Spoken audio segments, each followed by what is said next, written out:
C'est la première fois dans l'histoire qu'un malade va être évacué de la Station spatiale internationale. I've come to the decision that it's in the best interest of our astronauts to return Crew 11 ahead of their planned departure. Si leur retour est prévu pour le 15 janvier, cette évacuation pose de nombreuses questions. D'autant plus que c'est la première fois qu'une telle situation se produit en 25 ans de présence humaine dans la station. Retour sur les événements qui ont précédé cette décision. Les premiers indices sont arrivés quelques jours auparavant. Le 8 janvier, les Américains Mike Fink et Zena Cardman devaient effectuer une sortie dans l'espace pour préparer le futur déploiement de panneaux solaires. Mais la veille, dans l'après-midi, l'astronaute japonais Kimi Ayui demande un rendez-vous médical avec un médecin. Station Houston on Space Ground 2. Okay, I want to request a quick PMC and maybe Space Ground 4 or 3 for private time, please.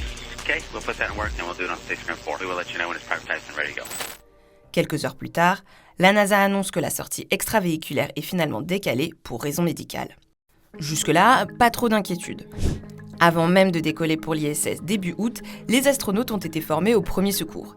Et en général, ils sont mis en quarantaine 2 semaines avant le départ pour éviter toute contamination dans la station. Et s'il y a le moindre doute, le vol est décalé. Une fois arrivés, les astronautes sont régulièrement suivis par une équipe médicale sur Terre. En plus de ça, ils sont plutôt bien équipés, puisqu'à bord, ils disposent d'une pharmacie bien fournie, d'un défibrillateur, d'une machine permettant d'effectuer des échographies et d'une autre pour les scanners. Néanmoins, rien qui puisse permettre une opération chirurgicale à bord. Finalement, quelques heures après l'annonce du report de la sortie dans l'espace, la NASA décide de tenir une conférence de presse.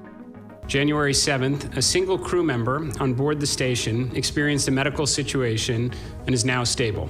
I've come to the decision that it's in the best interest of our astronauts to return Crew 11 ahead of their planned departure. Quant à savoir de qui il s'agit et pourquoi, l'agence spatiale américaine ne peut communiquer dessus pour des questions de respect du secret médical.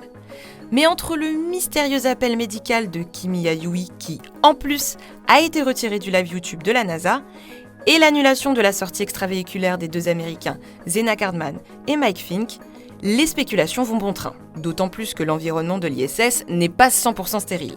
Des études de 2021 ont révélé que 96 souches de bactéries, dont des staphylocoques, et 94 populations de champignons ont été détectées à bord de la station.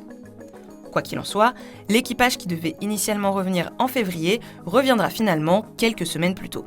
Quant à la prochaine équipe qui devait les relayer, et comprenant la française Sophie Adenau, les agences spatiales étudient actuellement la possibilité d'avancer leur décollage pour l'ISS.